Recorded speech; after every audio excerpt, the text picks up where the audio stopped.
Assalamualaikum warahmatullahi wabarakatuh. Hai sahabat Puspita Miao, jumpa lagi dengan saya. Berikut tips-tips dan info-info yang menarik. Video kali ini saya akan menyampaikan tips-tips saat musim penghujan.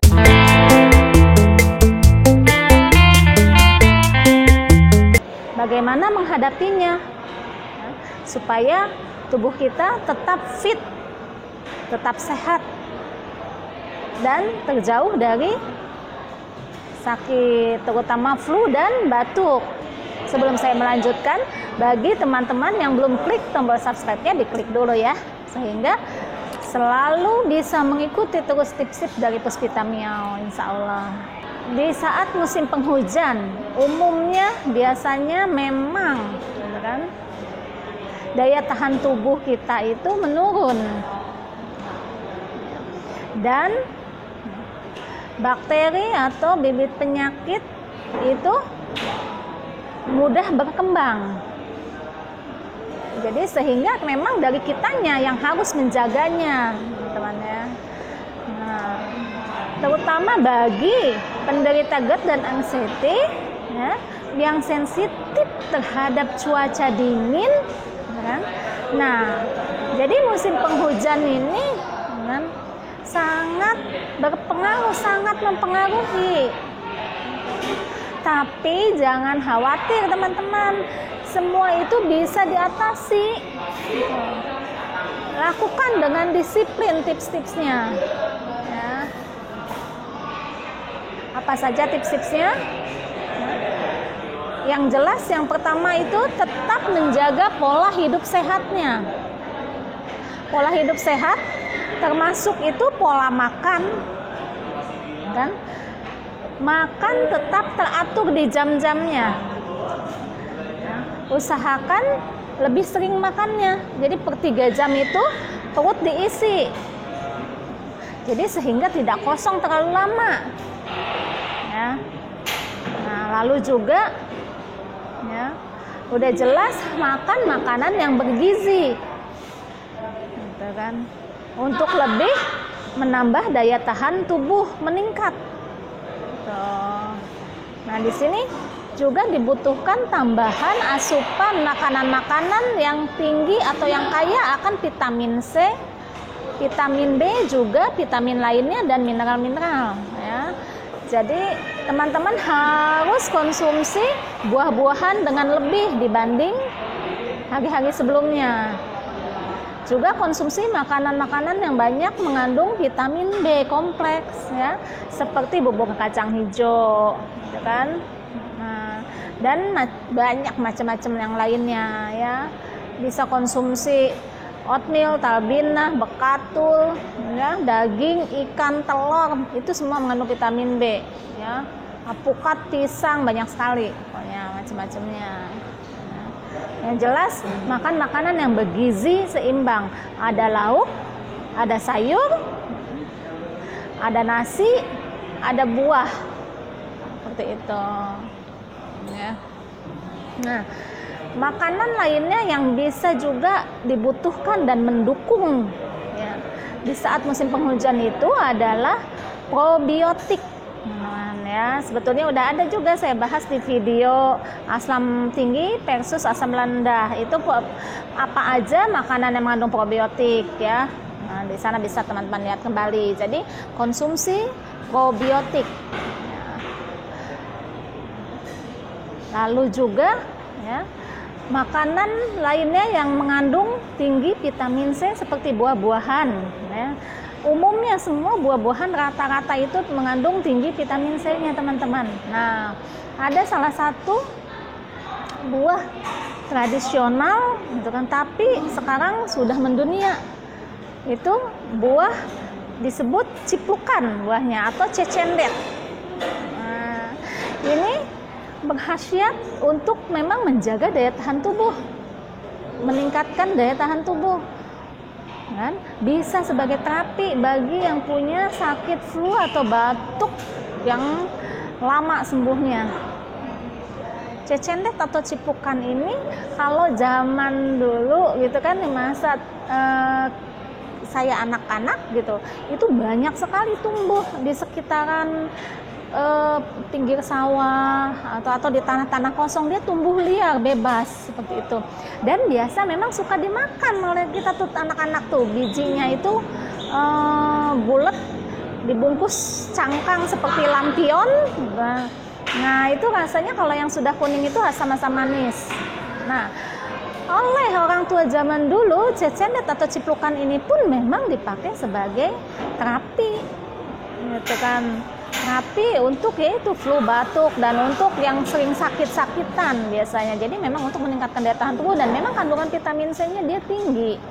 Nah, dan ciplukan atau cecendet ini termasuk salah satu herbal yang dulu waktu saya sakit saya konsumsi saat saya mengalami batuk kering yang berkepanjangan karena dari GERD. Batuk kering yang berkepanjangan akibat dari GERD, kan? Salah satu herbal yang saya konsumsi adalah jamu rebusan dari ciplukan atau cecendet ini. Ya. Nah, pola makan. Lalu yang harus dijaga juga adalah pola hidupnya. Ya. Waktu tidurnya harus cukup. Tetap teman-temannya usahakan bisa 7 jam dalam satu harinya. Ya. Nah, juga yang lainnya adalah ketika teman-teman melakukan perjalanan keluar, gitu kan, selalu bawa pakaian tebal, jaket, sweater, ya, atau double pakaiannya. Juga menggunakan kaos kaki, ya, nah, sehingga menjaga suhu tubuh kita tetap stabil, walaupun udara di luaran dingin. Gitu. Dan bawa air hangat putih minimal, kalau ada air hangat madu. Bawa minyak-minyak gosok yang bisa menghangatkan tubuh. Bawa bekal. Kalau jika memang perjalanannya jauh dan tidak sempat untuk mampir, kan, bawa bekal, jangan sampai terlewatkan jam makannya. Juga bisa membawa cemilan-cemilan atau vitamin-vitamin yang biasa teman-teman konsumsi. Jadi dibawa semuanya di bekal, ya. Minyak gosok jangan lupa untuk menghangatkan tubuh yang biasa teman-teman gunakan, kan. Dan juga bawa payung, bawa jas hujan, udah jelas, ya. Nah, jadi usahakan ketika berada di luar, kalau memang bisa untuk berteduh ketika hujan, berteduh dulu lebih baik, berteduh dulu, mencari amannya, ya. Jadi usahakan hindari hujan-hujanan. Tapi kalau memang tidak bisa terhindari, ya tetap harus menghadapi hujan, ya gunakan jaket, gunakan sweater, lalu gunakan payung, gunakan jas hujannya. Gitu. Ya. Nah, juga dalam pola hidup ini tentu saja yaitu pola pikirnya, ya. Pola pikirnya tetap teman-teman harus bisa bagaimana caranya mengelola stresnya, mengelola masalah-masalahnya, ya. Jadi sehingga tidak memperburuk, kan, memperburuk kondisi tubuh. Nah, tips lainnya itu, ya, teman-teman bisa melakukan terapi menyimpan irisan bawang merah di samping tempat tidur, ya. Irisan bawang merah ini dipercaya mampu, zat-zat di dalam bawang merahnya itu mampu menyerap bakteri-bakteri atau virus-virus yang ada di udara. Nah, ya, seperti diketahui, ketika musim penghujan itu bakteri atau virus itu lebih mudah berkembang biak. Ya. Jadi bisa ditangkal, bisa dihindari dengan menyimpan irisan bawang merah di dekat kita tidur. Jadi saat malam itu diiris bawang merah, simpan di dalam wadah, letakin di samping tempat tidur. Nah, tips irisan bawang merah ini udah sering saya praktekkan, udah bertahun-tahun saya praktekkan sampai dengan sekarang. Dan alhamdulillah, alhamdulillah sangat-sangat membantu, terutama ketika ada gejala akan flu, akan batuk atau demam, itu langsung mengiris bawang merah simpan di dekat tempat tidur ya. Kalau saya alhamdulillah biasanya flu batuknya nggak jadi teman-teman ya, dengan menyimpan. Jadi udah timbul gejala-gejalanya itu langsung saya simpan di bawang merah, dan tentu saja untuk dalamnya pun minum yang untuk menghangatkannya, untuk menangkalnya ya. Lalu tips yang ketiga teman-teman ya, tips yang ketiga itu sebetulnya termasuk ke dalam pola hidup sehat ya, tapi sengaja saya pisahkan supaya tidak luput dari perhatian teman-teman semua ya. Jadi selama musim penghujan ya, teman-teman tetap melakukan olahraga. Walaupun hujan di luaran, tapi lakukan olahraga di dalam rumah. Olahraganya itu bisa senam, ya, bisa gerakan-gerakan menggerakkan tangan, kaki, badan, kemudian menggerakkan kepala, gitu kan? Yang dasar-dasarnya saja seperti senam kesegaran jasmani, seperti itu ya. Jadi lakukan senam bisa. Bisa juga melakukan jogging di dalam rumah, ya kan? Jogging aja bolak-balik, gitu. Dari dapur ke depan, bolak-balik sampai berapa balik. Ya. Intinya badan digerakkan, tetap sempatkan olahraga, walaupun musim penghujan.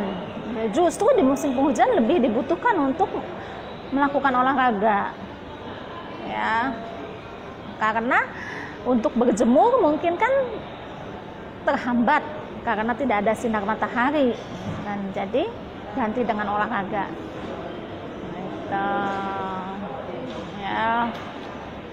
Nah, lalu tips lainnya yang keempat ya, biasanya juga terabaikan oleh teman-teman ketika di musim hujan, yaitu minum air putih cukup minimal 2 liter atau minimalnya sekali 1,5 liter ketika di musim penghujan. Kenapa banyak terabaikan? Karena biasanya di musim dingin, di musim penghujan itu teman-teman tidak merasakan haus. Nah, padahal justru gitu kan, ketika tidak merasakan haus itu tubuh kita itu tetap membutuhkan cairan. Jadi tetap harus minum air putih yang cukup. Nah, usahakan bisa mencapai 2 liter satu harinya, gitu ya. Nah, ada teman saya nih, belum lama kemarin tuh ya. Nah, karena dia merasa musim hujan dingin terus, dia nggak merasa haus. Ya. Jadi dia mengakui dia jarang minum.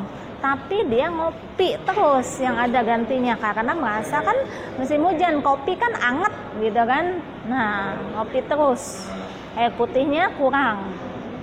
Nah, lalu ya timbullah nongol dia gejala GERD-nya, kan? Langsung berasa gitu kan, langsung berasa keluhan debar-debar jantungnya, keluhan di dadanya langsung terasa. Sudah dia dehidrasi, sama sekali kurang minum air putih, ditambah dia banyak konsumsi kopi. Tuh, ya. Jadi ingat ya teman-teman, walaupun kita tidak merasakan haus, bukan berarti tubuh kita nggak butuh air. Ya. Tubuh kita tetap membutuhkan air. Gitu. Walaupun kita tidak merasakan haus, bukan berarti kita tidak dehidrasi. Ya. Jadi minum air putih itu bukan karena haus, tapi memang keharusan. Minum air putih setiap harinya minimal 2 liter. Ya, jangan sampai dehidrasi. Gitu. Dan jangan menahan kencing. Ya, biasanya kan kalau musim penghujan ini cepet pengen kencingnya, gitu kan? Karena memang cuaca dingin itu membuat intensitas untuk kencing itu menjadi lebih sering. Nah, itu teman-teman jangan ditahan, karena kalau ditahan itu bisa menjadi infeksi saluran kencing. Ya. Tuh. Yakin. Walaupun minum tetap 2 liter, tapi teman-teman efeknya menjadi sering kencing, nggak masalah. Yang penting terpenuhi cairan tubuhnya. Tuh, teman-teman, yang penting daya tahan tubuhnya tetap bisa fit walaupun di musim hujan. Ya. Lalu tips yang kelima itu konsumsi minuman-minuman yang bisa menghangatkan tubuh. Di antaranya air jahe madu, kan, air kayu manis madu, sereh, rebusan air sereh. Bisa ditambah madu juga. Nah, semua itu bisa dikombinasikan juga teman-teman, bisa dengan macam-macam herbal-herbalan lainnya, bisa dicampur ya. Jahe bisa dicampur juga dengan kunyit, bisa dicampur juga dengan kayu manis, bisa dicampur juga dengan biji pala, kan? Nah, saya udah sampaikan herbal tea ini di video insomnia. Silahkan bisa dilihat kembali video insomnia. Ya, jadi herbal tea campuran dari macam-macam herbal itu juga bisa menghangatkan, sekaligus bisa untuk terapi juga, untuk terapi kesehatan dan untuk terapi GERD anxiety. Ya, jadi konsumsi minuman-minuman yang bisa menghangatkan tubuh. Dan apabila memang teman-teman membutuhkan untuk mandi dengan air hangat, mandi dengan air hangat, gitu kan? Nggak apa-apa, nggak perlu dipaksakan mandi dengan air biasa. Kalau memang ketika cuacanya, keadaannya sangat begitu dingin, mandilah dengan air hangat. Nah, lebih bagus lagi mandi dengan air rebusan sereh. Selain menghangatkan di dalam tubuh, air rebusan sereh itu ya juga bisa sebagai terapi untuk pegal-pegal, untuk sakit badan. Tuh. Oke. Jadi kelima tips tadi adalah tips singkat dari saya untuk menjawab pertanyaan teman-teman ya, yang bertanya, apa Mbak tipsnya ketika kita menghadapi musim penghujan ini, terutama bagi penderita GERD dan anxiety. Semoga tips singkat dari saya ini bermanfaat untuk teman-teman, dan silahkan bagikan ke teman-teman lainnya yang membutuhkan ya. Insya Allah semoga dengan selalu teman-teman disiplin dan menjaga segala sesuatunya, mau musim penghujan, mau musim panas, teman-teman bisa terjaga kesehatannya dan bisa mempertahankan daya tahan tubuhnya. Oke. Assalamualaikum warahmatullahi wabarakatuh.